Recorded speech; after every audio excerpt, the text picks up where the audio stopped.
Número 10. Rey Carlos II de España. El rey Carlos II de España era tan terriblemente feo que atemorizaba a su propia esposa. Fue el último Habsburgo en gobernar España, el último de una larga línea de parientes estrictamente de sangre pura. Nació el 16 de noviembre de 1661 y se convirtió en el rey cuando solo tenía 4 años. Su madre gobernó como regente hasta que él se convirtió en un adolescente, en un momento en que los Habsburgo intentaban controlar todo el continente europeo. La familia Habsburgo se originó en Austria y a través de la crianza incestuosa logró extender a sus parientes a todos los países europeos más importantes. Gobernaron los Países Bajos, Bélgica, Alemania y España, y debido a que habían estado entremezclándose durante tanto tiempo, fueron atacados por todo tipo de enfermedades. Carlos II, quizás era el más endogámico de todos, estaba tan deformado y atrofiado intelectualmente que no podía gobernar correctamente, no podía entender lo que estaba pasando, nadie quería mirarlo, y todo fue el resultado de 16 generaciones de endogamia. De hecho, la abuela y la tía de Carlos eran la misma persona. Lo más probable es que fuera estéril e impotente y nunca logró tener un heredero. El rey deforme tenía una mandíbula prominente, una característica conocida como la mandíbula de los Habsburgo, así como 2 filas de dientes desalineados. No podía masticar su propia comida y apenas podía hablar debido a su lengua gigantesca. Era irónico porque todo el propósito de la endogamia era mantener a la familia fuerte y pura, pero en cambio solo terminó haciendo estériles a los hombres, lo que efectivamente provocó su propio fin. Número 9. Agricultores irlandeses de élite. A poco más de 24 kilómetros de Dublín hay una estructura circular de la Edad de Piedra que se eleva sobre las verdes colinas de más de 9 metros de altura. La estructura está hecha con más de 200.000 toneladas de tierra y piedra y fue erigida por los primeros granjeros que llegaron a Irlanda. Se llama Newgrange y se construyó casi 1000 años antes que Stonehenge en Inglaterra. Fue uno de los primeros monumentos importantes hechos por manos humanas, probablemente utilizado como hogar ceremonial y tumba comunal. Fue el primer gran proyecto de construcción de una sociedad igualitaria temprana. Dentro de la tumba de Newgrange, los investigadores observaron el ADN de un hombre enterrado en el año 3200 a.C. Fue encontrado en el mismo centro del montículo, lo que sugiere que había sido una especie de realeza local. Para saber más sobre él, los científicos estudiaron sus genes. Descubrieron que sus padres habían estado tan estrechamente relacionados que casi definitivamente eran hermano y hermana, o tal vez incluso padre e hijo. Según la arqueóloga Jessica Smith del University College Dublin, esto podría ser evidencia de una jerarquía social genéticamente tabú. Está claro que un linaje real incestuoso comenzó en Irlanda hace más de 5000 años, mucho antes de los Habsburgo en Europa y los faraones de Egipto. Los agricultores irlandeses de élite se criaban específicamente con sus parientes para consolidar el poder y mantener la riqueza de la familia.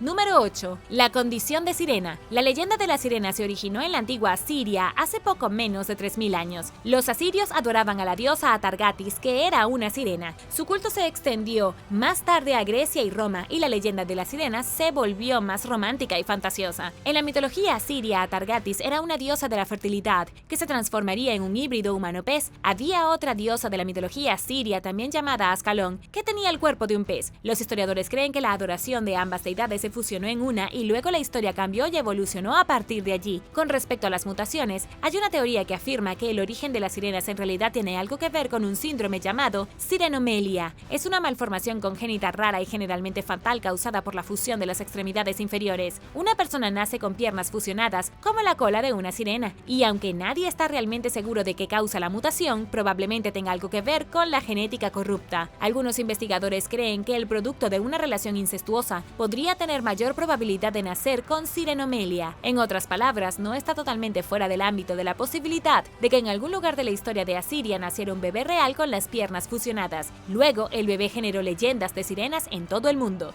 Y ahora el número 7. Pero primero es hora de agradecer. Gracias a todos nuestros suscriptores por ver el video y pasar tiempo con nosotros en nuestro pequeño rincón de internet. Y si eres un suscriptor que regresa, bienvenido de nuevo. Y si eres nuevo por aquí, también asegúrate de suscribirte y hacer clic en la campanilla de notificaciones, así no te perderás los próximos videos. Número 7. Reina Hatshepsut. En 2007, el secretario general del Consejo Supremo de Antigüedades de Egipto, Zahi Hawass, anunció el descubrimiento de la momia de la reina Hatshepsut. El cuerpo fue descubierto en el Valle de los Reyes y fue la primera identificación de una momia real desde Tutankamón en 1922. La identificación se hizo escaneando el diente de una caja con el nombre de Hatshepsut y luego comparando ese diente con una cavidad de la mandíbula de la momia. La identificación fue un milagro de la ciencia y una gran victoria para la arqueología. egiptología, pero cuando miraron más de cerca a la momia descubrieron algo importante. La reina no tenía la apariencia que cabría esperar de la mujer más poderosa de Egipto. Durante el siglo XV a.C., murió alrededor de los 50 años con muchos problemas de salud. Tenía sobrepeso enorme, casi definitivamente padecía de diabetes, artritis, mala dentadura y podía haber muerto de cáncer de huesos. La mala salud de la reina probablemente tuvo que ver con el hecho de que pudo haber nacido a través de una relación hermano-hermana, que era extremadamente común en el antiguo Egipto. Su padre fue Tutmosis I, quien se casó con una mujer llamada Atmose. Según la evidencia histórica, Atmose era la hermana del faraón Amenhotep I, recientemente muerto, o la propia hermana de Tutmosis I. Los documentos históricos no muestran exactamente de quién era hermana, solo que se le dio el título oficial de hermana del rey. Teniendo en cuenta todos los problemas de salud de Hatshepsut, parece muy probable que fuera endogámica. En cuanto a la tradición, se casaría con su propio hermano Tutmosis II. Número 6. Princesa Nagianaena. Cuando los primeros extranjeros llegaron a Hawái, una de las cosas que más notaron fue la práctica del incesto en la familia real. Era una tradición practicada tan abiertamente que no había manera de que no pudieran notarlo, y escribieron sobre ello en sus libros de registro. Mientras que en muchos de los países se consideraba un pecado, aquí en Hawái la práctica también estaba estrictamente prohibida para la gente común, pero aceptada e incluso alentada por la realeza. Cuando el capitán James Cook se puso en contacto con el pueblo hawaiano en 1778, se enteró de las costumbres incestuosas de la alta sociedad. Uno pensaría que en Europa ya estaría acostumbrado. En caso de Hawái, no era simplemente que la realeza a menudo se reprodujera con su propia sangre, sino que generalmente se elegía al pariente más cercano posible para un alto rango. En otras palabras, si el jefe no tenía una hermana con la que pudiera casarse, se elegía al siguiente pariente más cercano. Sin embargo, siempre fue el hijo de un hermano o una hermana cercanos el que recibía el mayor respeto de la gente. Estos niños eran considerados del más alto calibre y los más cercanos a los dioses. Una de las relaciones más famosas fue Nagianaena y su hermano. Fue princesa durante la fundación del reino de Hawái durante el siglo XIX. Nació en 1815 en la isla de South Kona en Hawái. Su madre era la reina consorte y tenía dos hermanos mayores. Terminó enamorándose de su hermano Kamehameha III y los jefes hawaianos locales querían que se casaran. Sin embargo, en ese momento los misioneros protestantes se habían apoderado firmemente de la isla y la gente. La iglesia y muchas personas se opusieron a la unión, calificándola de pecado. Los misioneros europeos tuvieron tal influencia que pudieron bloquear el matrimonio y hacer que ella se casara con William Pitt Leleiohoku I en noviembre de 1885. Al año siguiente quedó embarazada, pero no era de su marido, era de uno de sus hermanos. El rey Kamehameha III afirmó que era su hijo y sería el heredero al trono. Aunque los misioneros habían impedido el matrimonio, aparentemente no pudieron evitar el amor romántico entre hermano y hermana. Fue rechazada y vivió aislada hasta que nació el niño, pero murió a las pocas horas de nacer. Número 5. Rey Vajiralongkorn. En 1972, el rey Vajiralongkorn fue nombrado príncipe heredero de Tailandia, lo que lo convirtió en el heredero oficial del trono. Su nombre se traduce como adorado con joyas o rayos. Era un gran playboy, incluso descrito por su madre, la reina Sirikit, en 1981 como un poco Don Juan. Prefería pasar tiempo con mujeres hermosas en lugar de realizar sus deberes principescos. En 1977 se casó con su prima, la reina Soam Sawali. Tuvieron su primer hijo en diciembre de 1978, pero luego abandonó a su esposa consanguínea y tuvo 5 hijos con una joven actriz entre los años 1979 y 1987. La lista de escándalos sigue y sigue, pero la destreza del rey no fue nada comparada con la de un gobernante mucho más antiguo de Tailandia. El rey Chulalongkorn fue el quinto monarca de Siam, conocido simplemente como Rama V. Gobernó durante octubre de 1868 hasta octubre de 1910 y durante su reinado se casó con 4 de sus medias hermanas, junto con otras, y tuvo un total de 77 hijos. Si bien no sabemos si alguno de ellos sufrió específicamente por la endogamia, los historiadores creen que había una buena posibilidad, pero la familia real habría mantenido esa información en secreto. Número 4. Reina Laodice IV. La reina Laodice IV fue una sacerdotisa griega y princesa, y eventualmente reina del Imperio Seleucida. Fue nombrada sacerdotisa principal en el año 193 a.C. por su padre Antíoco III. Sus padres eran primos hermanos. Su abuelo paterno y su abuela materna eran hermano y hermana. Su hermano Antíoco fue nombrado príncipe heredero en el 196 a.C., destinado a suceder a su padre. En ese mismo año, Laodice IV se casó con él. Luego dio a luz a una una hija y poco después, en el mismo año, murió su hermano esposo. Soltera de nuevo, se volvió a casar con su segundo hermano mayor, Seleucus IV Filopator. Su padre Antíoco III murió, y Seleuco gobernó en su lugar desde el 187 hasta el 175 a.C., cuando falleció. La pareja tuvo 3 hijos mientras estuvieron juntos, pero después de la muerte de él, ella se mudó con su hermano menor, Antíoco IV Epífanes. Tuvo 2 hijos con él. Básicamente pasó de hermano mayor al menor y tuvo hijos con todos, así que todos estaban relacionados de muchas maneras.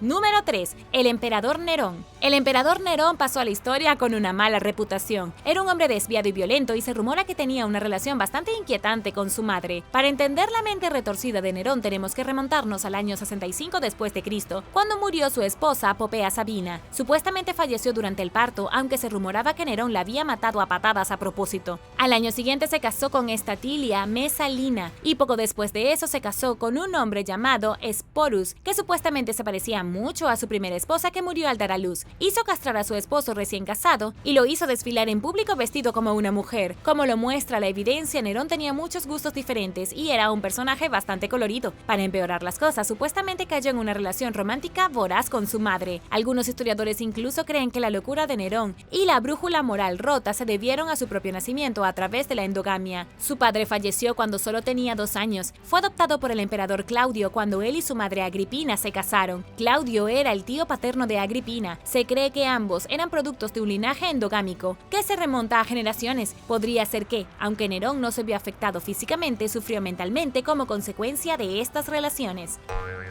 Número 2. El problema saudita. Arabia Saudita tiene un gran problema con la endogamia, no solo con la realeza, sino con la gente común, particularmente en el sur. El New York Times ha informado que la tasa de matrimonios entre parientes consanguíneos oscila entre el 55 y el 70%. Eso significa que 7 de cada 10 personas podrían estar casadas con alguien de su propia familia. Tomemos el caso de una joven saudita de 17 años, llamada Salha al-Hefti, que fue prometida con sus propios padres a un primo hermano. La nueva pareja tuvo 2 niños sanos juntos, pero el tercer hijo nació con atrofia muscular espinal. Esta enfermedad es casi exclusiva de los niños nacidos de uniones incestuosas y de un linaje estancado. Este es un problema tan grande en Arabia Saudita que el investigador, el Dr. Stephen Schroeder, llamó al país un laboratorio de genética viviente. Existe el temor de que la familia real pueda tener un gran problema, pero lo mantiene en secreto. El país está aceptando lentamente los peligros de la endogamia, pero es una tradición cultural que muy probablemente tardará muchos años en cambiar.